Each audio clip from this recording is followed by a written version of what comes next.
டே. அப்போ international kindness டே அப்படிங்கிறத சொல்கிறோம். மதர் தெரசாவை பற்றி சொல்லும்போது என்ன சொல்லுவாங்கன்னா, அவங்க ஒரு நாடு, பிறந்த நாடு அப்படிங்கிறது யுகோஸ்லோவேக்கியா அப்படிங்கிற செக் குடியரசு, அந்த மாதிரி உள்ள நாட்டில் இருந்து வந்து நம்ம இந்தியாவில் அந்த கல்கட்டா அப்படிங்கிற நகர பேஸை எடுத்துகிட்டு அங்கே ஒரு ட்ரஸ்ட்டு ஆரம்பித்து அவங்க வந்து பார்த்திங்க அப்படின்னு சொன்னால் ஹியூமன் பீயிங் அடிப்படையில் இந்த பிட்டி, மர்சி, அந்த கைண்ட்னஸ் அடிப்படையில் அதுக்கு ஒரு உதாரணம் கூட சொல்லுவாங்க. நம்ம நவ்தூஸ் சித்து அப்படிங்கிற ஒரு கிரிக்கெட்டர் கேள்விப்பட்டிருக்கீங்களா? சித்து ஒரு பஞ்சாபி, அந்த சிங்கு. அவர் வந்து பார்த்தீங்க அப்படின்னா ஒரு முறை அவங்களுடைய ட்ரஸ்ட்டுக்கு வந்து ஏதாவது டொனேஷன் பண்ணணும் அப்படிங்கிற மாதிரி ஆசைப்பட்டு ஒரு செக்கை நீட்டி இருக்கிறார். அப்போ மதர் தெரசா வந்து ஒரு வேண்டுகோள் வைக்கிறாங்க. ஸோ நீங்கள் வந்து நல்ல ஒரு வேர்ல்டு பாப்புலராக இருக்கிறீங்க, கிரிக்கெட்லாம் எங்களுடைய மடமில் இருக்கிறவங்க எல்லாரும் கிரிக்கெட்லாம் ஆர்வமாக பார்ப்பாங்க, வைப்பாங்க. பெரியவங்களாக இருக்கிறாங்க, நோயுற்றவங்களாக இருக்கிறாங்க, ரொம்ப எளிமையில் கஷ்டப்படுறவங்களாக இருக்கிறாங்க. உங்களை பார்த்தா ரொம்ப சந்தோஷப்படுவாங்க. இந்த டொனேஷனை நீங்கள் அவங்க மத்தியில் வந்து கொடுங்க அப்படிங்கிற மாதிரி சொல்லியிருக்காங்க. அப்படி ஒரு வேண்டுகோள் விடுக்கும்போது இவரும் அதை ஏற்றுக்கிட்டு போயிட்டார். ஆனால் போய் அந்த கேம்பஸில் ஒரு 1 கிலோமீட்டர் பியாண்ட் தட் அந்த அப்பால் இருக்கும்போதே என்ன ஆயிட்டு அப்படின்னா, அந்த நோயுற்றவர்களாக இருப்பாங்க இல்லையா, அந்த நோயுற்றவர்களுடைய அந்த ஸ்மெல்லு அவருக்கு வந்து குமட்டிட்டு வந்திருக்கு. பயங்கரமாக குமட்டலோட அவரை கொண்டு போன அந்த கேர்ச்சிப் வச்சு முகத்தை மூடிட்டு, அந்த மூக்கெல்லாம் மூடிட்டு அப்படி தான் போயிருக்காரு. அவருக்கே சங்கோச்சமாக இருந்திருக்கு. அப்போ தான் அந்த டொனேஷன்லாம் பண்ணிவிட்டு அடுத்து வந்து அவர் பேட்டி கொடுக்குறாரு. நம்ம எவ்வளோதான் கோடியாக கொடுத்தாலும் இப்படிப்பட்ட சேவைக்கு அது ஒரு ஈடே ஆகாது. ஏன்னா எந்த விதமான க்ளவுஸும் கையில் போட்டுக்கிறாம, எந்த விதமான ஸ்மெல், அந்த மாதிரி விஷயங்களை, அந்த மாதிரி பழைய அந்த மாதிரி ரணங்கள், அந்த புண்கள், அந்த மாதிரி இருக்கக்கூடிய எல்லாத்தையும் தொட்டு அவங்களா க்ளீன் பண்ணுறது, வைக்கிறது, அந்த ஸ்மெல்லாம் பொறுத்துக்கிட்டோம். அப்பா, இது வந்து மிக மிக நம்ம வீட்டாரை நம்ம இப்படி போஷிப்போமா, நம்ம வீட்டாரை அப்படி பார்த்துப்போமா, நம்ம வீட்டில் ஒரு பெரியவங்க இருந்தாங்கன்னா அப்படி நம்ம கவனிச்சுக்கோமா, பெரிய ஒரு தாத்தா பாட்டி இப்படிலாம் ஆயிட்டாங்கன்னா நம்ம அவங்கள சரியாக பராமரிச்சுக்கிறோமா அப்படிங்கிற ஒரு கேள்வியோடு அது முடிக்கிறார். இதுதான் ஹைண்ட்னஸ். அதே மாதிரி ஒரு பெரிய பணக்கார்ட்ட போய் அவர் வந்து கை நீட்டுறாரு. அந்த அம்மா மதர் தெரசா கை நீட்டுறாங்க. எங்களுடைய ஆசிரமத்துக்கு ஏதாவது கொடுங்க அப்படிங்கிற மாதிரி கை நீட்டுறாங்க. எனக்கல்ல, என்னுடைய ஆசிரமத்துக்கு இயலாதவர்களுக்கு ஏதாவது கொடுங்கன்னு சொல்லிட்டு அந்த அம்மா கிறிஸ்டியானிட்டியை பரப்புறாங்க அப்படிங்கிற மாதிரி அவர் உள்வாங்கிக்கிட்டு, நீ வந்ததுக்கு அப்புறம் தான் வந்து பார்த்தீங்கன்னா எங்களுடைய மதமே போயிருச்சு, எங்களுடைய கலாச்சாரமே போயிருச்சு, நீ வந்து இன்னொரு சாமியை கொண்டு வந்து எங்கள் ஊரில் விதைக்கிற அப்படின்ற மாதிரி கடுமையாக பேசி காரி துப்பி இருக்கிறார். அந்த கை நீட்டுருக்காங்கல்ல, கை நீட்டும் போது காரி துப்பி இருக்கிறாங்க. அந்த காரி துப்புனதை அப்படியே அந்த அம்மா அந்த சாரியில் தொடச்சிட்டு இந்த கை நீட்டிருக்காங்க. அதாவது எனக்கு உண்டான வெகுமானத்தை நீங்கள் கொடுத்துட்டீங்க, நான் செய்கிற காரியம் உங்களுக்கு ஓலை, நான் வந்து உங்களை மதமாற்றம் வந்திருக்கிறேன் அப்படிங்கிற மாதிரி சொல்லி என்னைய வந்து நீங்கள் விமர்சிச்சுட்டு எனக்கு வேண்டியதை நீங்கள் கொடுத்துட்டீங்க, எங்களுடைய மக்களுக்கு ஏதாவது கொடுங்கன்னு சொல்லி மறுபடியும் கையை நீட்டியிருக்காங்க. இதுதான் ஹைனஸ். ஸோ அவங்க நினச்சிருந்தாங்கன்னா உலகமெங்கிலும் அவங்களுக்கு வந்து பார்த்தீங்கன்னா மக்கள் இருக்கிறாங்க, அவங்களுடைய ஃபாலோயர்ஸ் இருக்கிறாங்க. புரியுதா நான் சொல்கிறது? எதிர்க்கணும், அடிக்கணும், சண்டை போடணும் அப்படின்ற மாதிரி அவங்க நினச்சிருந்தாங்கன்னா லட்சக்கணக்கில் இருக்கிறாங்க அவங்களுடைய ஃபாலோயர்ஸ். ஸோ அடிக்கிறது அப்படிங்கிறது வீரம் அல்ல, மன்னிக்கிறது அப்படிங்கிறது தான் வீரம். அதோட ரொம்ப முக்கியமானது அந்த ஹைனஸ். வாடிய பயிரை கண்ட போதெல்லாம் வாடினேன்னு சொல்கிறாருல, அதுதான் அந்த ஹைனஸ். வள்ளலார்கிட்ட அந்த ஹைனஸ் இருக்கு. பசித்தவருக்கு உணவு, அதான் அந்த ஹைனஸ். சிபி சக்கரவர்த்தி நம்ம மனுஷன் பொருத்திட்டு கிடக்கிறானா இல்லையா, தெருவில் கிடக்கிறான். அநேகரை வந்து குற்றுயிரும் கொலையுருமா கிடக்கிறான். அநேகர் வந்து கிடக்கிறாங்க, வாடக்காட்டில் கிடக்கிறாங்க, கொசுக்கடியில் கிடக்கிறாங்க, தெருவோரங்களில் கிடக்கிறாங்க. மனுஷனை கண்டு கூட நமக்கு வந்து மனமிறங்குற அந்த சூழல் வரமாட்டேங்குது. ஆனால் அவன் வந்து அந்த மயில் வந்து அந்த குளிர்னால நடுங்கிக்கிட்டு இருக்குன்னு சொல்லிட்டு ஒரு அரசன் தன்னுடைய போர்வையை பொருத்திட்டு போறான். இதுதான் ஹைனஸ்.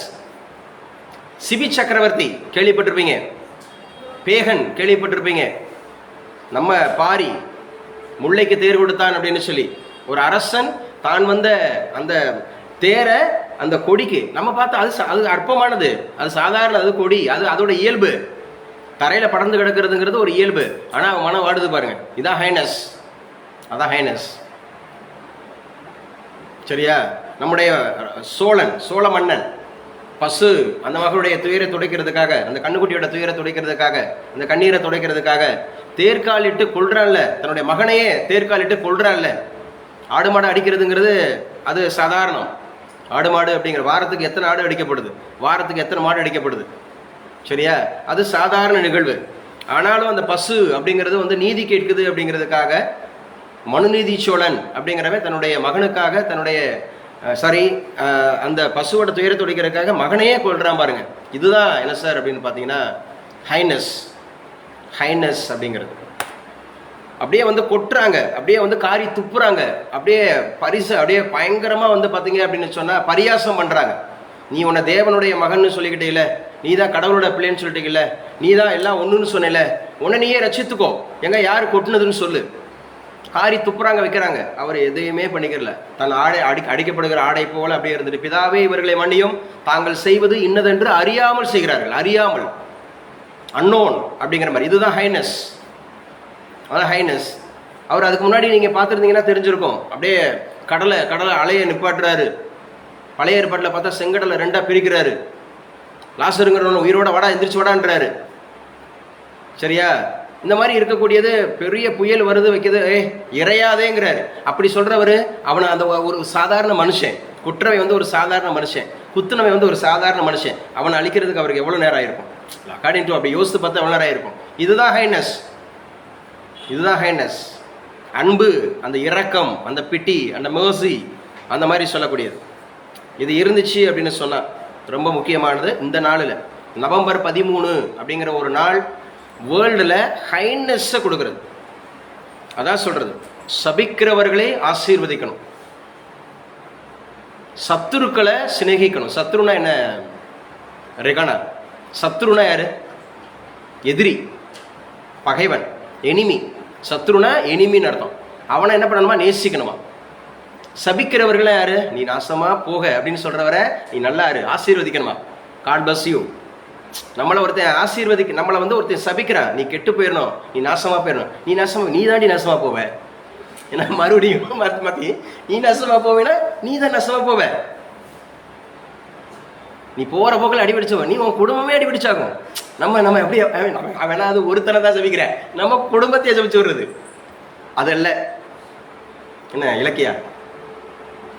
எதுக்கிட்டா போய் தேங்காய் உடைக்கிற? சரியா? நான் போய் அந்த ஊரில் போய் நான்லாம் போயிருக்கேன். நான் ஓப்பனாக சொல்கிறேன். நான் வந்து அந்த கலாச்சாரம் இருந்த போது எங்கள் ஊர்கள்லாம் வந்து பார்த்தீங்கன்னா ஏதாவது வீட்டுக்குள்ளே சண்டை வந்துச்சு, நான் இரு வர்றேன்.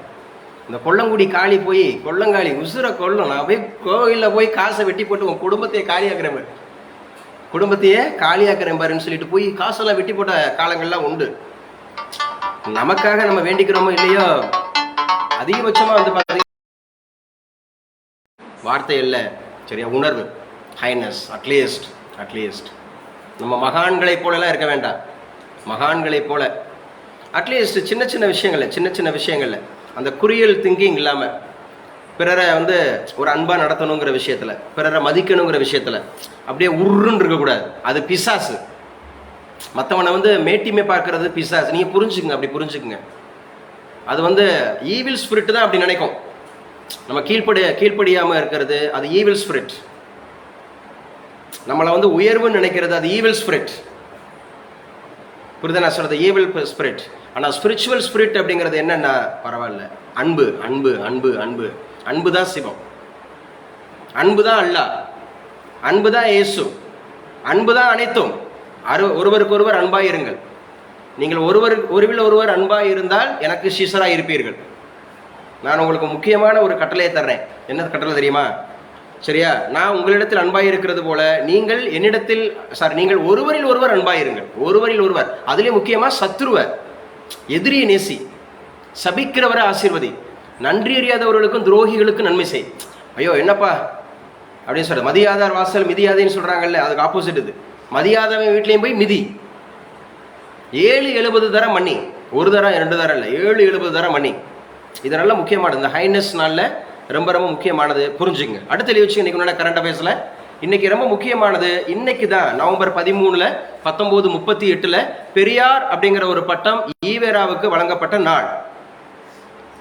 ஈவேரா அப்படிங்கிறவருக்கு பெரியாருங்கிற பட்டம் இன்னைக்கு தான் கொடுக்கப்பட்டிருக்கு. நவம்பர் 13 கொடுக்கப்பட்டிருக்கிறது அப்படிங்கிறது ஞாபகம் வச்சுங்க. பெரியார் அப்படிங்கிறதோட எதிர்ப்பாளர்கள் பேசக்கூடியது. அவர் கடவுள் மறுப்பாளர், அவர் சாமி இல்லைன்னு சொல்லிட்டாரு, அவர் வந்து பார்த்தீங்கன்னா தன்னுடைய வளர்ப்பு மகளையே திருமணம் பண்ணிட்டாரு, அவர் வந்து சொத்து சேர்த்துட்டாரு. எவ்வளவுதான் விமர்சனங்கள் இருந்தாலும் அவருடைய பார்வையில் பார்த்தோம் அப்படின்னு சொன்னா, நான் சாமி கும்பிடுவதற்கு எதிரானவன் அல்ல, கும்பிடுறே சாமிக்கு எதிரானவன், நான் பகுத்தறிவுக்கு பங்காளி, மூட பழக்கங்களுக்கு எதிரி. ஸோ ஒரு சக மனிதனை இவன் உயர்ந்தவன் தாழ்ந்தவன் அப்படின்னு சொல்லும்போது, உயர்ந்தவன் தாழ்ந்தவன் சொல்லும்போது, அது கடவுள் தான் அப்படி பிரித்து வச்சிருக்கிறானா? என்னோட முதல் எதிரி சாதி இல்லை, சாமிங்கிறார். சாமி தான் உன்னை உயர்ந்தவன் தாழ்ந்தவன் பிரித்து வச்சிருக்கிறாரு. நெற்றியில் பிறந்தவன் பிராமணன், மார்பில் பிறந்தவன் சத்திரியன், வயிற்றில் பிறந்தவன் வைஷ்யன், காலில் பிறந்தவன் சூத்திரன் அப்படின்னு சொல்லி ஒருத்தனை, ஒரு சக மனுஷனை நீ உயர்வு தாழ்வு அப்படிங்கிற மாதிரி சாமி தான் பிரித்து வச்சிருந்துச்சுன்னா, என்னோட முதல் எதிரியாரு? என்னோட இல்லை, யாரோட? பெரியாரோட. பெரியாரோட முதல் எதிரியாரு? சாமிங்கிறார். அவர் சாமி கும்பிட்றதுக்கு எதிரானவர் அல்ல, அந்த சாமியை சொல்லி சம்பாதிக்கிறான் இல்லையா, சாமியை சொல்லி சம்பாதிக்கிறான்ல, அவருக்கு எதிரானவர்ன்ற. அதே மாதிரி பெண்ணியம் பற்றி பேசினார், சரியா? வைக்கம் போராட்டம். அப்போ அவர் ஏன் போராடி இருக்கணும்? சாமிக்கு எதிரானவராக இருந்தால் அவர் ஏன் வைக்கம் போராட்டத்தில் விட, இங்கே ஒன்றுமே இல்லடா, இது வெறும் கல்லுடா, இது வெறும் சும்மா இது வெறும் பேய்கள் இருக்கிற இடம்டா, நீ ஏன்டா அங்கே போய் போராடுற, உனக்கு நான் போராடுறதுக்கே வரமாட்டேன்னு சொல்லி அவர் ஓடி இருக்கணும்ல. சாமிக்கு எதிரானவன் சொல்லியிருந்தா அவர் ஏன் போய் வைக்கம் போராட்டத்தை நடத்திருக்கணும்? அப்போ அவர் சாமி மீது அவருக்கு வெறுப்பு இல்லை. புரிதல் சொல்றது, அந்த சாமியை சொல்லி மனுஷனை பிளவுபடுத்துகிறவன மீது தான் அவர் எதிர்ப்பு தெரிவிச்சிருக்கிறார். இந்த ரகசியத்தை புரிஞ்சுக்கிட்டா சூப்பர். அவர் அருமையா பெண்ணியம் அப்படிங்கிறத பற்றி அவர் அழகா சொல்லியிருக்கிறாரு, ரொம்ப விஷயங்கள். அப்போ பெரியார் அப்படிங்கிறவருக்கு பட்டத்தை கொடுத்தது யாரு? அதுக்கு தலைமை தாங்கினது யாரு? தர்மாம்பாள் அப்படிங்கிறவங்க பட்டம் கொடுத்தாங்க, நீலாம்பிகை அம்மையார் தலைமை தாங்கினாங்க. ரொம்ப முக்கியமானது இந்த ரெண்டு, ரொம்ப முக்கியமானது அப்படிங்கிறது ஞாபகம் வச்சுங்க. தர்மாம்பாள் அப்படிங்கிறவங்க தான் அந்த பட்டத்தை கொடுக்குறாங்க. 1938 நவம்பர் 13 ஈவேரா ராமசாமி அவருக்கு பெரியாருங்கிற பட்டம் வழங்கப்படுகிறது. எங்க வழங்கப்படுகிறது? எந்த மாநாட்டில் வழங்கப்படுகிறது? சுயமரியாதை இயக்கம். அந்த சுயமரியாதை இயக்கம் பெண்கள் மாநாட்டில் தான் கொடுக்கப்படுகிறது. எந்த ஊர்ல வச்சு கொடுக்கப்படுது? சென்னை மாநாட்டில் கொடுக்கப்படுகிறது. எந்த வருஷம் கொடுக்கப்படுது? 1938 கொடுக்கப்படுது. எந்த தேதியில கொடுக்கப்படுது? நவம்பர் 13 தான் கொடுக்கப்படுது. இன்னைக்கு தான் கொடுக்கப்படுகிறது அப்படிங்கறத ஞாபகம் வச்சுங்க. அப்ப 1938 கொடுத்தாங்க. அங்கிட்டு ஒரு 62 வருஷம், இங்கிட்டு ஒரு 24 வருஷம், 86 ஆண்டு ஆச்சு அவர் பெரியார் என்ற பட்டம் கொடுத்து. இன்னைக்கு வரைக்கும் 86th இயர், 86 வருஷம். பெரியார் அப்படிங்கிறவருக்கு பெரியாருங்கிற பட்டம் கொடுத்து 86 வருஷம் ஆகுது. முக்கியமானது, மனிதனை நினை, மதத்தை மற, கடவுளை மறன்னு சொல்லல, அவர் மதத்தை மறன்னு தான் சொல்ற. கடவுள் உண்மை ஆனா மதம் பொய், கடவுள் உண்மை ஆனா மதம் பொய். மதம்ன்றது அவன் சார்ந்து வச்சுக்கிட்டு அவனுக்குன்னு ஒரு கொள்கை, அவனுக்குன்னு ஒரு சித்தாந்தம், அவனுக்குன்னு ஒரு கலாச்சாரம், அவனுக்குன்னு. ஆனால் விரிச்சு பார்த்தா எல்லாம் ஒன்று தான், எல்லாம் சேரப்போகிறது ஒரே இடத்துல தான். நதிகள் மாதிரி, மதங்கள்ங்கிறது நதிகள் மாதிரி, கடவுளுங்கிறது அது கடல் மாதிரி. எல்லாம் அங்கெங்கே வேற வேற எங்கே ஓடினாலும் சேரக்கூடிய இடம் அது கடலுங்கிற சேரக்கூடிய இடம். அதுதான் கடவுள். கடவுள் உண்மைங்க, கடவுள் உண்மை, அதில் மாற்று கருத்தே கிடையாது. நம்ம மீறின ஒரு சக்திங்கிறது இருக்குது, அல்மைட்டி அப்படிங்கிறது இருக்குது. ஆனால் அவரவர் சார்ந்து நம்ம சில நம்பிக்கைகள் இருக்கிறோம், அதில் மாற்றம் அப்படிங்கிறது இருந்துட்டு இருக்கு. முக்கியமானது, ரெண்டு முக்கியமானது சொல்லிட்டேன். ஒன்று என்னது?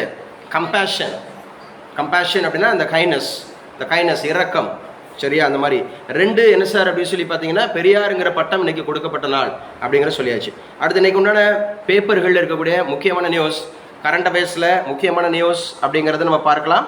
என்ன சொல்லியிருக்காங்க அப்படிங்கிறத நம்ம பார்ப்போம். என்ன சார் எழுதி வச்சுங்க. வயநாடு அப்படிங்கிறதுல இன்னைக்கு ஒரு இடைத்தேர்தல் அப்படிங்கிறது நடைபெறுகிறது. வயநாடு ஏற்கனவே நம்ம பேசிட்டோம். வயநாடுங்கிறது எந்த ஸ்டேட்ல வருது? கேரளா அப்படிங்கிற ஸ்டேட்ல வருது. வயநாடு அப்படிங்கிறதுல இடைத்தேர்தலில் காங்கிரஸ் சார்பில் போட்டிடுறது யாரு? பிரியங்கா காந்தி. யாருங்க? பிரியங்கா காந்தி அப்படிங்கிறது ஞாபகம் வச்சுக்கணும், முக்கியமானது. இன்னைக்கு எழுதி வச்சுங்க. தௌலத் சம்சுதீன் ஒரு விஷயத்த மென்ஷன் பண்றாங்க. WWW வேர்ல்டு வைடு வெப், இது தமிழில் நம்ம படிச்சிருக்கிறோம். டிம் பெர்னஸ்லி அவர் தான் அறிமுகப்படுத்தினார். WWW வேர்ல்டு வைடு வெப், உலகளாவிய வலைப்பின்னல். நவம்பர் 11 1990 அப்படிங்கிறது ஞாபகம் வச்சுக்கணும். 11/11/1990 இந்த நாள் அப்படிங்கிறதா முக்கியமான நாள். எந்த நாள்? நவம்பர் 13/11 இல்லையா? 13/11/1990 அப்படிங்கிறது லக்ஷ்மிங்கிறவங்க திரும்ப அதை இது பண்ணிட்டே இருக்காங்க. ஒரே நிமிஷம் அவங்களை நினச்சிட்டு வந்துடுறேன். சரி, 1990 தான் வந்து பார்த்தீங்க அப்படின்னு சொன்னால் இந்த WWW அப்படிங்கிறது வேர்ல்டு வைடு வெப் அப்படிங்கிறது உலகளாவில் ஸோ அமுல்படுத்தப்பட்டிருக்கு அப்படிங்கிற மாதிரி சொல்கிறாங்க. 1990 யாருக்கு பாரத ரத்னா விருது வழங்கப்பட்டது? Doctor B.R. Ambedkar. Doctor B.R. Ambedkar என்ன விருதுப்பா? பாரத ரத்னா விருது அப்படிங்கிறத ஞாபகம் வச்சுக்கணும். சஞ்சனா இருக்கீங்களாப்பா? சஞ்சனா இல்லை. ஓகே. கயல்விழி இல்லை. கயல்விழி இருக்கீங்களா? கயல்விழி சொல்லுமா. பாரத ரத்னா அப்படிங்கிறது முத எந்த ஆண்டு வழங்கப்பட்டது? 1954 பெற்ற மூவருமே எந்த ஊரை சார்ந்தவங்க? இந்தியா தான் சார். R sir. இந்தியா தானே? பாரத ரத்னா இந்தியா தான். ஆனா 2 வெளிநாட்டவர்கள் வாங்கியிருக்காங்க. 2 வெளிநாட்டவர் யார் யாரு? கான் அப்துல் கபார் கானும் plus Nelson Mandela. Khan Abdul Gaffar Khan சொல்லுவாங்க எல்லை காந்தி, ஃப்ரான்டியர் காந்தி அழைக்கப்படுற கான் அப்துல் கபார் கான். இன்னொன்று நெல்சன் மண்டேலா. நெல்சன் மண்டேலா எந்த ஊருக்காரு? South Africa. இந்த 2 பேர் தான் வெளிநாட்டவர்கள். ஆனால் முத வாங்கினது 3 பேருமே தமிழர்கள். RRR அப்படின்னு ஞாபகம் வச்சுக்கணும். RRR Rajaji Radhakrishnan sir C.V. Raman. Rajaji Radhakrishnan sir C.V. Raman இவங்களுக்கு தான் முத 1954 கொடுத்தாங்க. 2 பேர் 1954. 1955 2 பேர். 1955 2. ஒன்று வல்லபாய் பட்டேல், இன்னொன்று நேரு, ஜவஹர்லால் நேரு, வல்லபாய் பட்டேல். கடைசியா இப்போ எத்தனை பேருக்கு கொடுத்தாங்க? 5 பேருக்கு. 5 பேர்ல யார் யாருக்கு கொடுத்தாங்கன்னு தெரியுதா? சொல்லுமா. கற்பூரி தாக்கூர் அப்படிங்கிறது முன்னாள் முதலமைச்சர், பீகாரோட முன்னாள் முதலமைச்சர் கற்பூரி தாக்கூர் அப்படிங்கிறவருக்கு கொடுத்தாங்க. LK அத்வானி முன்னாள் பிரதமர், துணை பிரதமர் LK அத்வானிக்கு கொடுத்தாங்க. சரண் சிங் முன்னாள் பிரதமர், சரண் சிங்க்கு கொடுத்தாங்க. நரசிம்மராவ் முன்னாள் பிரதமர், தென்னிந்தியாவிலிருந்து தேர்ந்தெடுக்கப்பட்ட முதல் இந்திய பிரதமர் நரசிம்மராவுக்கு கொடுத்தாங்க. ஒருத்தர் சுவாமிநாதன், MS சுவாமிநாதன், பசுமை புரட்சியின் தந்தை என்று சொல்லக்கூடிய டாக்டர் MS சுவாமிநாதனுக்கு கொடுத்தாங்க. மொத்தம் 5 பேருக்கு கொடுத்தாங்க. கடைசியை பெற்றவர்கள் 5 பேர்.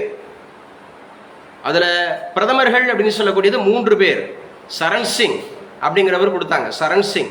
LK அத்வானி கொடுத்தாங்க. நரசிம்மராவ் கொடுத்தாங்க பிரதமருக்கு. 3 பிரதமர்கள். ஒரு முதலமைச்சர் கற்பூரி தாக்கூர் அப்படிங்கிற ஒரு முதலமைச்சர். ஒரு சயின்டிஸ்ட், ஒரு விஞ்ஞானி, வேளாண் விஞ்ஞானி, இயற்கை விஞ்ஞானி. யாரு sir? MS Swaminathan. Doctor MS Swaminathan கொடுத்தாங்க. இப்போ 1990 WWW world wide web TM பெர்னஸ்லி அப்படிங்கிறவர் தான் அறிமுகப்படுத்தினாரு. இந்த தேதியில தான் அறிமுகப்படுத்தினாரு. நவம்பர் 13 தான் அறிமுகப்படுத்தினாரு. பெரியாருக்கு பட்ட அப்பதான் கொடுத்தாங்க. வேர்ல்டு ஹைனஸ் டே அப்படிங்கிறது இருக்கணும். இதில் 3 பேரையும் ஒன்றுபடுத்தலாமே. ஏதாவது ஒன்று ஒன்றுபடுத்துங்க. ரெகனை ஒன்றுபடுத்துமா? பெரியாரு, ஹைனஸ், இவர் MS சுவாமிநாதன். MS சுவாமிநாதன் அப்படிங்கிறவர் என்ன பண்ணாருன்னா 1966 பயங்கரமான பஞ்சம் பட்டினி பசி. அதுக்கு தான் வந்து பார்த்தீங்கன்னா ஹை ஈல்டு வெரைட்டி சீட்ஸ்ன்றதை கண்டுபிடிச்சார். ஹை ஈல்டு வெரைட்டி சீட்ஸ் அப்படின்னா என்னது?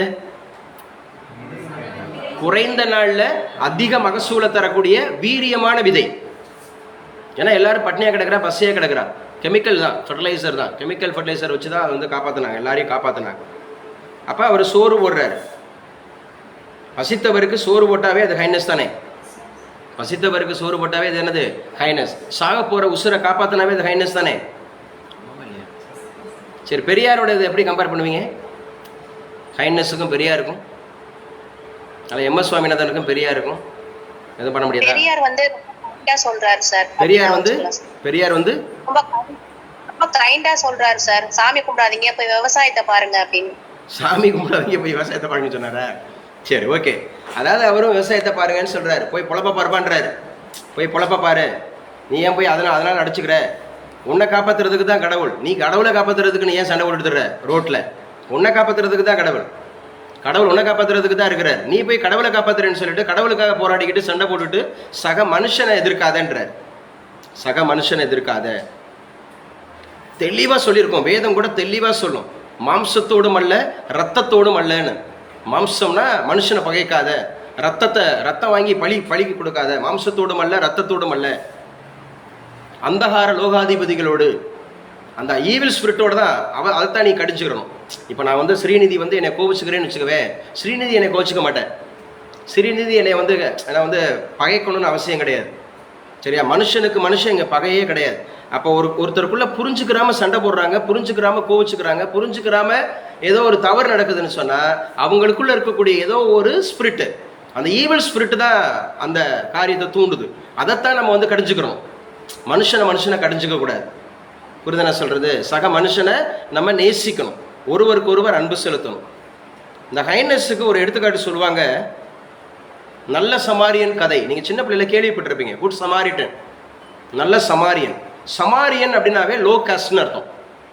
அவன் வந்து மற்றவங்களால புறக்கணிக்கப்படுறவன்னு அர்த்தம். அவங்களால சேரக்கூடாதுன்றாங்க. நம்ம ஊர்ல ஸ்லம்னு சொல்றாங்கல்ல. இப்போ நம்ம எப்படி எடுத்துக்கிறோம்னா, நம்ம ஊர்ல ஒரு புழக்கத்தில் இருக்கிறத சொல்றேன். நான் வந்து டிஸ்கிரிமினேட் பண்ணல, புழக்கத்தில் இருக்கிறத சொல்றேன். அதாவது வந்து ஐயர் அப்படின்னு சொன்னால் அவங்க வந்து ரொம்ப உயர்வாக அக்ரகாரத்தில் இருக்கிறவங்களாகவும், அந்த மாதிரி வேற இந்த நான் சொல்கிற ஸ்லம்மில் இருக்கிறவங்களும் ஒருத்தருக்கு ஒருத்தர் பொன் கொடுத்துக்க மாட்டாங்க, ஒருத்தருக்கு ஒருத்தர் ஒரு ஊரில் இருக்க மாட்டாங்க, ஒருத்தருக்கு ஒருத்தர் அருகாமையில் இருந்துக்க மாட்டாங்க, அவங்கள தீண்டத்தகாதவர், ஒடுக்கப்பட்டவர் அப்படிலாம் பிரிச்சுக்கிறாங்க இல்லை. அது மாதிரி பைபிள்லேயும் இருந்துச்சு. யூதர்கள் அப்படின்னு சொல்லக்கூடிய யூதர்கள் சமாரியர்கள். யூதர்கள் அப்படின்னா ஹை காஸ்ட், உயர்வான சாதி. சமாரியன் அப்படின்னு சொன்னால் லோ காஸ்ட், தாழ்வான சாதி. இவங்க ரெண்டு பேருக்குள்ள கொடுக்கல் வாங்கல் இருக்காது, இவங்க அருகாமையோட இருக்காது. ஏசு வந்து யூதன். அவர் வந்து சமாரிய ஸ்திரீட்ட போய் தண்ணி கேட்கிறாரு. நீ யூதனா இருக்கும்போது நீ வந்து என்கிட்ட எப்படி தண்ணி கேட்கலான்னு சொல்லி அந்த அம்மா கேட்குது. நீ யூதனா இருக்க போது என்கிட்ட வந்து எப்படி தண்ணி கேட்கலாம்? அப்பதான் சொல்லுவாரு, நீ கொடுக்குற தண்ணி அப்படிங்கிறது உடனே தாகத்தை கொடுக்கும். நீ ஒரு மணி நேரம் கழிச்சு மறுபடியும் எனக்கு தண்ணி தாகம் வரும். நம்ம தண்ணி குடிச்சோம்னா ஒரு நேரம் தண்ணி குடிச்சிட்டோம்னா அப்படியே தாகம் நின்றுதா, அடுத்து தாகம் போல மறுபடியும் தண்ணி கேட்கும். ஆனால் நான் கொடுக்குற தண்ணீர் ஜீவ தண்ணீர், அது ஒரு காலம் உமக்கு வந்து தாகத்தை ஏற்படுத்தாதுன்னு சொல்லிட்டு அப்போ வந்து அந்த கேஸ்ட்டை உடைக்கிறார். தண்ணி குடுன்ற அந்த அம்மா மொண்டு தண்ணி ஊத்துது, தண்ணி கேஸ்ட்டை உடைக்கிறார். அங்கே பழைய ஏற்பாட்டில் கேஸ்ட் உண்டு. அவர் தான் சொல்றாரு, நீங்க வந்து யூதர்கிட்ட தான் பொண்ணு எடுத்துக்கிறோம், மற்றவங்கள்ட்ட யார்ட்டையும் பொண்ணு எடுத்துக்க கூடாது. அப்படிதான் சொல்றாங்க ஆகம விதிகள். அதெல்லாம் ஆகம விதிகள். இங்க வந்து உடைக்கிறார். அப்ப பழசு வந்து மாம்சம், புதுசு வந்து ஆவி. இந்த இடத்துல விஷயத்தை நீங்க நல்லா புரிஞ்சுக்கிட்டீங்கன்னா, அப்ப என்ன பண்ணுவாங்கன்னா, ஒருத்தர் ரோட்ல அடிபட்டு கிடக்குறான். அதுல ரொம்ப சூப்பரா சொல்லியிருப்பாங்க, பிரதான ஆசாரியன், அதாவது சீனியர் பாஸ்டர், அவர் பார்த்துட்டு அப்படியே அடிபட்டு கிடக்குறேன் அப்படின்னு போயிடுறாரு. ஒரு பரிசேயன் பார்க்குறான், அவன் பார்த்துட்டு அப்படியே சூப்பர் அப்படின்னு போயிடுறான். ஒரு ஆயக்காரன் பார்க்குறான், அவனும் அப்படியே போயிடுறான். ஆனால் ஒரு சமாரியன் பார்க்குறான். சமாரியன்னா அவனை தொடக்கூடாது, அந்த யூதனையோ அந்த உயர்வான தாதிகளோ தொடக்கூடாது. அவன் பார்க்குறான், அவன் மேலே மனது உருகுறான், இரக்கம் அடைஞ்சு அவனை கொண்டு வந்து அந்த எண்ணெய் ப்ளஸ் அந்த மருந்து எல்லாத்தையும் காயம் கட்டிட்டு அருகாமையில் இருக்கிறவன்கிட்ட போய் கொண்டு போய், அவன் வேற ஊருக்காரன், அவன் அருகாமையில் இருக்கிறவன்கிட்ட போய் அவனை போய் ஹேண்ட் ஓவர் பண்ணி அவன்கிட்ட பணத்தையும் கொடுத்து இவரை நீ வந்து பாதுகாத்துக்கோ, இந்த பாதுகாக்கிறதுக்கான பணத்தை இதை வச்சுக்கோ, தேவைப்பட்டா ஃபியூச்சர்ல நான் மறுபடியும் வர்றேன் வந்து நான் பணம் கொடுக்குறேன். இப்போ இவங்கள யாரு நல்லவன் அப்படின்னு சொல்லிட்டு கேட்பார். இவர் பிரதான ஆசாரியனா அல்லது அந்த பரிசேயனா, இல்லை அந்த மாதிரி இருக்கக்கூடிய அந்த சதுசேயரா, இல்லை அந்த ஆயக்காரர் அந்த மாதிரி இந்த இருக்க சமாரியரா அப்படின்னு சொல்லி கேட்பான். எப்பவுமே சாமி சாமின்னு சொல்லிட்டு பாட்டு பாடிக்கிட்டு ஆட்டம் ஆடிக்கிட்டு ஒரு கூட்டம் அப்படியே வந்து கடவுளை நாங்கள் வணங்குறோம்னு சொல்லிட்டு வெறும் அப்படியே இருக்கான் பாருங்க. அவனா இல்லை வீதியில இறங்கி எவன் ஒருத்தன் கஷ்டப்படுறானோ, ஏழைக்கு உதவி செய்துட்டு இருக்கானோ அவனா அப்படின்னு கேட்கும்போது யார் தான் பெரியவன்? இந்த சமாரியன் தான் நல்ல பெரியவன் அப்படின்னு சொல்றேன். சமாரியன் தான் பெரியவன். நான் வந்து ஊழியம் செய்யும்படியா தான் வந்திருக்கேன், ஊழியம் கொள்ளும்படியா வரல. நான் பழியை விரும்பல, இரக்கத்தை விரும்புறேன்ற. பழியே அல்ல. பழினா என்ன தெரியுமா? பலிபீடம். இந்த பலி கொடுக்குறாங்க, ஸ்தோத்திர பலி, அந்த பலி, இந்த பலி, தீபாராதனை, அதெல்லாம். அப்ப தீபாராதனை எல்லாம் உண்டு. பழைய ஏற்பாட்டில் எல்லாமே குத்துவிளக்குலாம் உண்டு. பழைய ஏற்பாட்டில் வந்து பார்த்தீங்கன்னா குத்துவிளக்கு உண்டு, சாமி கும்பிட்றது உண்டு, மாடு வெட்டுறது உண்டு, ஆடு வெட்டுறது உண்டு, எல்லா புறா விட்டுறது உண்டு, எல்லாமே உண்டு. இந்துக்கள் என்ன ஃபாலோ பண்ணுறாங்களோ அது பூரா பழைய ஏற்பாட்டில் இருக்குது. இந்துக்கள் என்ன பண்ணுறாங்களோ இப்போ இருக்கிறது பூரா பழைய ஏற்பாடு. ஆனால் புதுசில் அப்படி கிடையாது. கட்டிடமும் கிடையாது. எந்த ஒரு எல்லாத்தையும் அவர் மாம்சத்தில் ஒழிச்சு நியாயப்பிரமாணத்தை ஒழிச்சுட்டு இனிமேல் ஸ்பிரிட்டா 2 அல்லது 3 பேர் என்கிட்ட வந்துட்டு நான் இறக்கத்தை தான் விரும்புறேன்றார். இறக்கம் தான், அதான் கைண்ட்னஸ், அதான் அந்த பிட்டி, அதான் மெர்சி. அந்த விஷயத்தை நீங்கள் புரிஞ்சுக்கினா சூப்பர். அப்ப பிரியங்கா அவங்களோட உள்பட 15 வேட்பாளர்கள் போட்டியா எழுதி வச்சுங்க. 15 வேட்பாளர்கள். எந்த ஊர்ல? வயநாடுல என்ன ஏற்பட்டது? லேண்ட்ஸ்லைட். அந்த லேண்ட்ஸ்லைட் அப்படிங்கிறதுல எவ்வளவு உயிர்கள் அப்படிங்கிறது பாதிக்கப்பட்டது. நிலச்சரிவு. பிரியங்கா காந்தி அப்படின்னு சொல்லக்கூடியவங்க காங்கிரஸ் சார்பா. பிஜேபி சார்பா யாரு? நவ்யா ஹரிதாஸ். கம்யூனிஸ்ட் சார்பா யாரு? ஆனி ராஜா அப்படிங்கிறவங்க. ஸோ இதெல்லாம் முக்கியமானது அப்படிங்கிறது ஞாபகம் வச்சுங்க. ஸோ இதுதான் இன்னைக்கு உண்டான முதல் பக்க செய்தியில் முக்கியமான செய்தி அப்படிங்கிறது ஞாபகம் வச்சுங்க. அடுத்து ஜனவரி முதல் ஃப்ரம் ஜனவரி முதல் நுழைவுத் தேர்வுகளில் சீர்திருத்தம், ரீஃபார்மேஷன் பண்ணுறாங்க. ரீஃபார்மேஷன் இன் என்ட்ரன்ஸ் டெஸ்ட்டில் சரியா சீர்திருத்தம் கொண்டு வர போகிறோம் அப்படின்னு சொல்லியிருக்காங்க. மருத்துவ படிப்பு, மாணவர் சேர்க்கைக்கான நீட்டு, அதே மாதிரி பொது பல்கலைக்கழக நுழைவுத் தேர்வான கியூட் எழுதி வச்சுங்க. CUET அப்படின்னோட எக்ஸ்பான்ஷன் கேட்பாங்க. CUET central university entrance test. அந்த டெஸ்ட்டில் அதே மாதிரி கல்லூரி உதவி பேராசிரியர் அப்படி நடக்கக்கூடிய NET national eligibility test, net exam. இந்த எல்லா எக்ஸாம்லையும்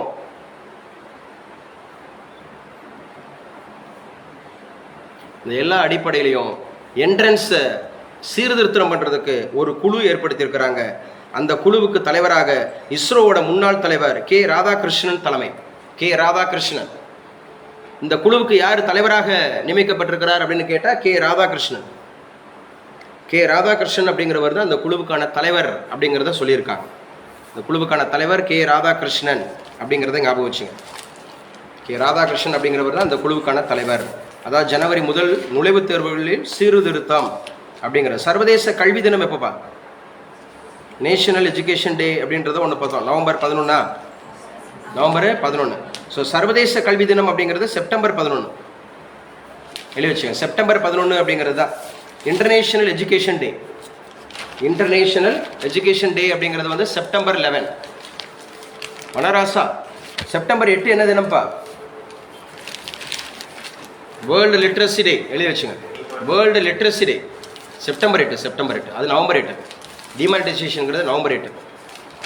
நம்ம பேசிகிட்டு இருக்கிறது வந்து லிட்ரஸி டேங்கிறது செப்டம்பர் 8. கல்வி அந்தமாக இருக்கக்கூடிய எழுத்தறிவு தினம் அது செப்டம்பர் 8. அடுத்தது வச்சுக்க நவம்பர் 24 முன்னாள் முதல்வர் பெண் முதல்வர், தமிழகத்தினுடைய முதல் பெண் முதல்வர் ஜானகி ராமச்சந்திரன் அவர்களுடைய 100 விழா. 100 வருஷம் ஆகுது அவங்க பிறந்து. நவம்பர் 24 முன்னாள் முதலமைச்சர், மக்களால் தேர்ந்தெடுக்கப்பட்ட முதல் பெண் முதலமைச்சர் செல்வி ஜெயலலிதா அப்படின்னு சொல்லுவாங்க.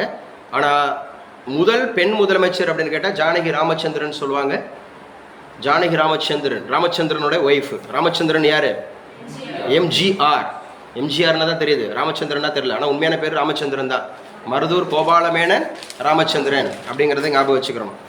ஸோ நவம்பர் 24 அவருடைய 100 விழா. அதை வந்து ADMK விமர்சையாக கொண்டாடுறாங்க அப்படின்னு சொல்லியிருக்காங்க.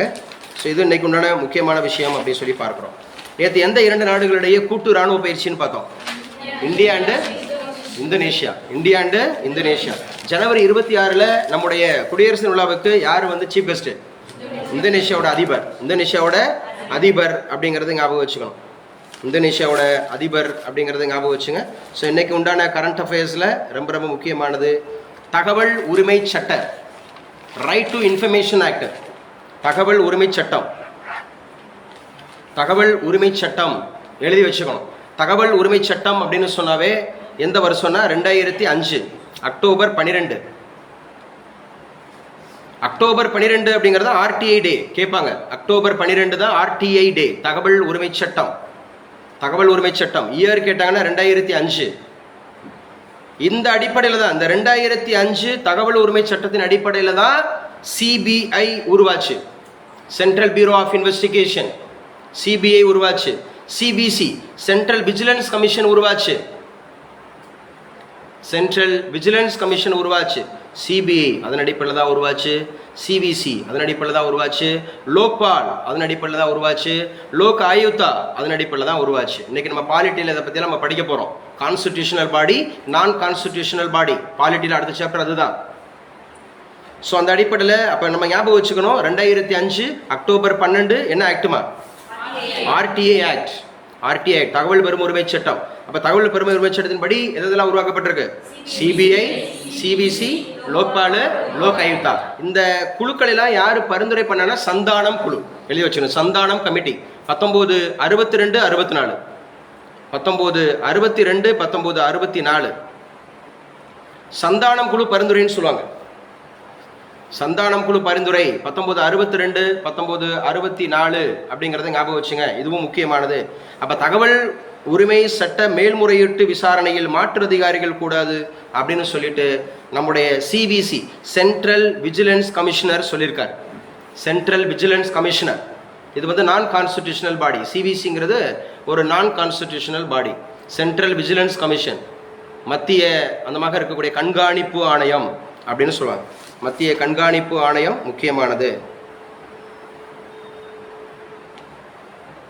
வயநாடு தேர்தல் களத்தில் பிரியங்கா காந்தி நிற்கிறாங்க காங்கிரஸ்ல, நவ்யா ஹரிதாஸ் இருக்கிறாங்க பாஜகவில். ஆனால் அந்த அம்மா இல்லை, கம்யூனிஸ்டுக்கு அந்த அம்மா இல்லை. சத்யன் மொகேரி. சத்யன் மொகேரி இந்த பாருங்க, இவர் தான். அவர் சத்யன் மொகேரி இவர் தான் நிற்கிறார். இவங்க வந்து யாரு? நவ்யா ஹரிதாஸ். நவ்யா ஹரிதாஸ் இந்த மாதிரி யாரு? பிரியங்கா காந்தி அப்படின்றது. ஆனால் வெற்றி இவங்களுக்கு தான். கன்ஃபர்மேஷன் வெற்றி இவங்களுக்கு தான். ஷூர், என்ன வேணாலும் இருக்கலாம், ஆனால் நான் கன்ஃபர்மேஷன் கொடுக்குறேன். ஸோ வயநாடு அப்படிங்கிறது கேரளா அப்படிங்கிறது பார்த்தீங்கன்னா கேரளா, இது ஃபுல்லாக கேரளா. இங்கே வயநாடுங்கிறது டாப்பில் இருக்குது. டாப் கேரளாவோட புகைப்படத்தில் பார்த்தீங்கன்னா டாப்பில் இருக்குது வயநாடு. ஏன்னா மேலான பகுதி. ஸோ அதனால தான் நிலச்சரிவு ஏற்படுகிறது, மவுண்டைன்ஸ் அந்த மாதிரி இருக்கக்கூடியது. அப்போ ஞாபகம் வச்சுங்க, இன்னைக்கு வந்து இடைத்தேர்தல் நடைபெறுகிறது அப்படிங்கிறத ஞாபகம் வச்சுங்க. நவம்பர் 13 அடுத்து வச்சு நீண்ட தொலைவு தரை இலக்கை தாக்கும் ஏவுகணை சோதனை வெற்றி. Misl successfully tested. மிசில் ஒரு மிசில் ஒரு ஏவுகணை அப்படிங்கிறத வந்து சக்சஸ்ஃபுல்லாக டெஸ்ட் பண்ணியிருக்காங்க. யாரு சார் டெஸ்ட் பண்ணியிருக்கா? டிஆர்டிஓ. டிஆர்டிஓ அப்படிங்கிறதா டெஸ்ட் பண்ணியிருக்கு. DRDO. Nigel, what is expansion of DRDO? Nigel சொன்னா தெரியும் தெரியாது. Sir defence research development organisation. DRDO னா டிஃபென்ஸ் ரிசர்ச் டெவலப்மெண்ட் ஆர்கனைசேஷன், அதான் DRDO. அப்போ நீண்ட தொலைவு, இது ஷார்ட் டிஸ்டன்ஸா லாங் டிஸ்டன்ஸா அப்படின்னு கேட்டால் லாங் டிஸ்டன்ஸ். லாங் டிஸ்டன்ஸ் அதுவும் தரையில் தாக்கக்கூடியது. முதல் சோதனையை பாதுகாப்பு ஆராய்ச்சி மேம்பாட்டு நிறுவனம் சொல்ற DRDO வெற்றிகரமாக செலுத்தி இருக்கு. எங்க சார்? ஒடிசாவில் சந்திப்பூர் அப்படிங்கிற கோஸ்டல் ஏரியாவில், கடற்கரையில். ஒடிசாவில் சந்திப்பூர் அப்படிங்கிற கடற்கரையில் DRDO நீண்ட தொலைவு தரை இலக்கை தாக்கும் அந்த மாதிரி இருக்கக்கூடிய ஒரு மிசில், ஒரு ஏவகணை அப்படிங்கிறத வந்து அவங்க வெற்றிகரமாக டெஸ்ட் பண்ணியிருக்காங்க. முதல் சோதனை வெற்றி. ஸோ கனடாவில் இந்து கோயில் இந்திய தூதரக நிகழ்ச்சி ரத்து அப்படின்னு சொல்லியிருக்காங்க. ஏன்னா அங்கே சீக்கியர்களுக்கும் இந்துக்களுக்கும் பிரச்சனை இருக்குது அப்படிங்கிற மாதிரி சொல்லப்படுது. காலிஸ்தான் தீவிரவாதிகள் நீங்கள் கேள்விப்பட்டிருப்பீங்க. யார் வந்து கனடாவில் கொல்லப்பட்டா? நிசார். அந்த கொலை வழக்கு யாரோட சம்மந்தப்பட்டது? காலிஸ்தான் படைகளை ஸோ இந்திய இராணுவம் சுட்டு கொண்டுட்டாங்க அப்படிங்கிற மாதிரி சொல்லிட்டு பண்ணுறாங்க. ஸோ அடுத்து என்ன சார் முக்கியமானது அப்படிங்கிறத ஞாபகம் வச்சுங்க. இன்றைக்கு உண்டான கரண்ட் அஃபேர்ஸில் லாப பாதையில் பொதுத்துறை வங்கிகள் லாபமாக போயிட்டுருக்கு. ஸோ எல்லா கவர்மெண்ட் பேங்க்கும் லாபமாக போய்கிட்டு இருக்கு அப்படின்னு சொல்லி நம்முடைய ஃபினான்ஸ் மினிஸ்டர் சொல்லியிருக்காங்க. நம்முடைய ஃபினான்ஸ் மினிஸ்டர் யார்? நிர்மலா சீதாராமன் அப்படிங்கிறது முதல் பெண் மினிஸ்டர். இதில் இருந்த ஃபினான்ஸ் மினிஸ்டர் இவங்க தான். முழு நேரத்தில் இவங்க தான் அப்படிங்கிறது ஞாபகம் வச்சு. அடுத்து எழுதி வச்சுங்க, மகளிர் ஆசிய சாம்பியன்ஸ் கோப்பை hockey, women Asian championship hockey.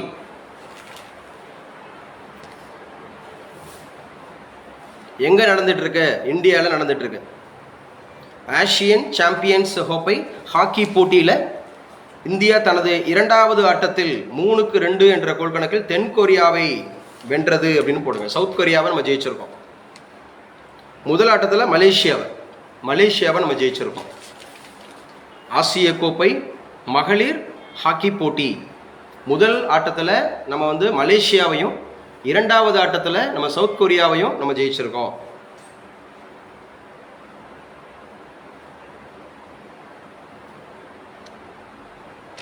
So இது ரொம்ப முக்கியமானது. இன்றைக்கு உண்டான கரண்ட் அஃபேர்ஸ் அப்படிங்கிறது ஞாபகம் வச்சு. நேற்றுக்கு யார் சார் வந்து பார்த்தீங்கன்னா சென்னையில் நடைபெற்ற இந்த செஸ்ஸில் சாம்பியன்? அரவிந்த் சிதம்பரம். அரவிந்த் சிதம்பரம் அப்படிங்கிறத ஞாபகம் வச்சுக்கணும். Aravind Chidambaram. And last news, இன்றைக்கு உண்டான கரண்ட் அஃபேர்ஸ் முடியுது. நம்ம பேச ஆரம்பித்து 42 நிமிஷம் ஆகுது. ஸோ எழுதி வச்சுங்க. முக்கிய வெளி விவகார பதவிகளில் சீன எதிர்ப்பாளர்கள். எந்த ஊரில்? அமெரிக்காவில் முக்கிய பதவிகளில் சீனாவினுடைய எதிர்ப்பாளர்கள் அப்படின்னு போடுங்க. சீனாவை எதிர்க்கிறவங்க முக்கியமான பொறுப்புகளில் இருக்காங்களாம் அமெரிக்காவில். சீன எதிர்ப்பாளர்கள். ட்ரம்ப் வந்து நியமனம் பண்ணியிருக்கிறார். எத்தனையாவது அதிபர் ட்ரம்ப்? 47வது 47th. எந்த நாட்டில்? யூஎஸ்ஏல. இவர் எத்தனையாவது முறையாக பதவி இருக்கிறார்? 2வது முறையாக பதவி இருக்கிறார். அப்போ முதலாவது அவர் எந்த ஆண்டு முதல் எந்த ஆண்டு வரை இருந்தார்? 2012 முதல் 16 வரை. 2012 முதல் 16 வரை. அப்புறம் 16 to 20 யார்? ஜோ பைடன் அப்படிங்கிறது. சரி 20 to 24 தான் அவர். அப்போ இவர் வந்து 16 to 20. இவர் வந்து 45 47 ஞாபகம் வச்சுக்கணும். 45வது அதிபராகவும் இருந்திருக்கிறார், 47வது அதிபராகவும் இருந்திருக்கிறார். முதல் அதிபர் யாருன்னு பார்த்தோம்? George Washington. எந்த ஊரில் பார்த்தோம்? எந்த வருஷம் பார்த்தோம்? 1789 பார்த்தோம். 1789. 50 மாகாணங்கள்லையும் எப்போது தேர்தல் நடைபெற்றது? எந்த ஆண்டு முதல்? 1951 முதல். பெண்கள் எப்போ வந்து அதில் வந்து பொறுப்பேற்றாங்க? 1920 முதல் அப்படிங்கிறது. இதுவரைக்கும் ஒரு பெண்ணாவது அங்கே அதிபராக இருக்காங்களா? ஒரு பெண்ணு கூட அங்கே அதிபரானது இல்லை அப்படிங்கிறது ஞாபகம் வச்சுங்க. முக்கியமானது. ஸோ ட்ரம்ப் வந்து நியமனம் பண்ணியிருக்கார் முக்கிய வெளி விவகார பதவிகளில் சீன எதிர்ப்பாளர்கள்லாம். சீனாவை எதிர்க்கிறவங்க அந்த மாதிரி வந்திருக்கிறாங்க. அடுத்த விஷயம், அமெரிக்க கெடுவை மீறியது இஸ்ரேல். அமெரிக்கா அப்படிங்கிறது வந்து பார்த்தீங்க அப்படின்னு சொன்னால் ஒரு டைம் லைன் ஃபிக்ஸ் பண்ணியிருக்காங்க. போரை நிறுத்துங்க அப்படின்னு சொல்லிட்டு அமெரிக்கா அப்படிங்கிறது வந்து கெடு வச்சிருக்கு. ஆனால் அதை மீறி இருக்கு இஸ்ரேல். நீங்கள் எந்த நாடு சொன்னாலும் இஸ்ரேல் கேட்காது. இஸ்ரேலே நினைச்சாலும் நிப்பாட்ட முடியாது. Open challenge. இஸ்ரேலை பெஞ்சமின் நெதன்யாகுவே நான் வந்து நிப்பாட்டிக்கிறேன், ஐயோ நான் வேண்டாம், எங்களுக்கு போரே வேண்டாம்னு நினச்சா கூட நிப்பாட்ட முடியாது. ஏன்னா அது ஃபிக்ஸ்டு. கண்டிப்பாக போர் நடக்கும். இஸ்ரேலுக்கு எதிராக அனைத்து சாதியையும் நான் கூட்டுவேன்னு சொல்லியிருக்கார். அனைத்து சாதியும் நான் கூட்டுவேன்.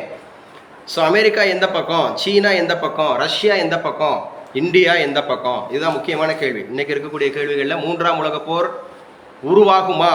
கொஷின் மார்க் சொல்கிறாங்களா? கண்டிப்பாக உருவாகும்.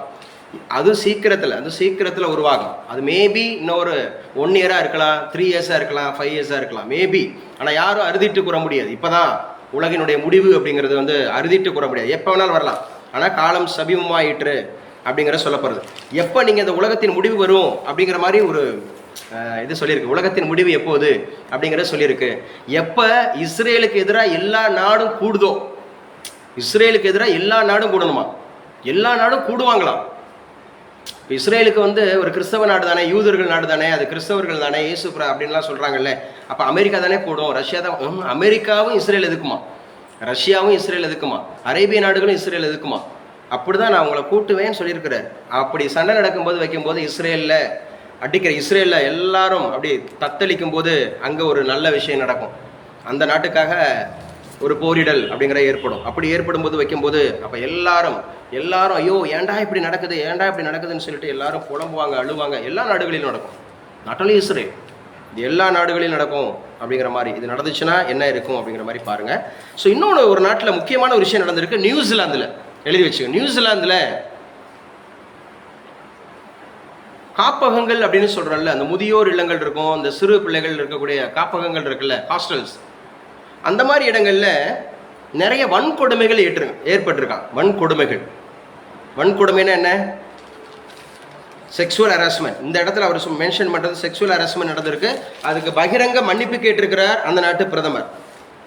நியூசிலாந்தின் சிறுவர் மிகவும் பின்தங்கியோருக்கான காப்பகங்களில் அவர்களுக்கு எதிராக சுமார் 70 ஆண்டுகளாக நடைபெற்றது. இன்னைக்கு நேற்று கிடையாது, 70 ஆண்டுகளாக சிறுவர் காப்பகங்களில், பின்தங்கியோருக்கான காப்பகங்களில் 70 ஆண்டுகளாக நடைபெற்ற வன்கொடுமைக்காக அந்த நாட்டு பிரதமர் கிறிஸ்டோபர் லக்சன், நியூசிலாந்தினுடைய பிரதமர்.